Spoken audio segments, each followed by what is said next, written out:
Doctor Shafiqur Rahman কেন election engineering মেনে নিল? পিরোজপুর 2-তে দেলোয়ার হোসেন সাইদির ছেলেকে মাত্র 70 ভোটে হারিয়ে দেওয়া হয়েছে। খুলনাতে মিয়া গোলাম পরোয়ারকে মাত্র 2000 ভোটে হারিয়ে দেওয়া হয়েছে। জামাত 5000-এর কম ভোটে হেরেছে এমন আসনের সংখ্যা 53টি। মূলত এই 53টি আসনে কারচুপি করে হারানো হয়েছে জামাতকে। জামাত প্রকৃতপক্ষে 135টি আসনে জিতেছে, কিন্তু ডিপ স্টেট সংখ্যা কমিয়ে 70-80টি দিতে চাচ্ছে। এখন প্রশ্ন হচ্ছে, ডাক্তার শফিক কি করছেন? ডাক্তার শফিক আমেরিকার রেড লাইন অতিক্রম করে ক্ষমতা গ্রহণের ঝুঁকি নিতে চাচ্ছেন না।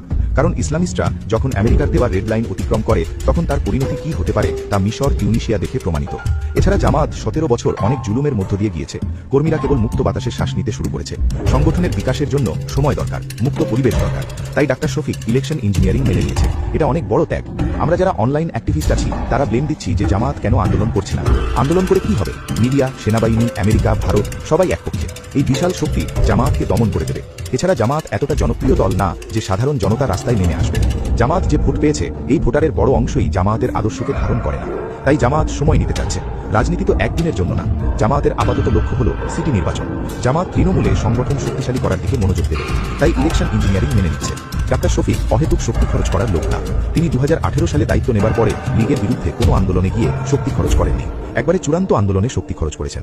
এটাই একজন বিচক্ষণ জেনারেলের কাজ। আপাতত ডিপ স্টেট যতটুকু আগাতে দিয়েছে ততটুকুতেই জামাত তার অবস্থান সংহত করতে চাইছে।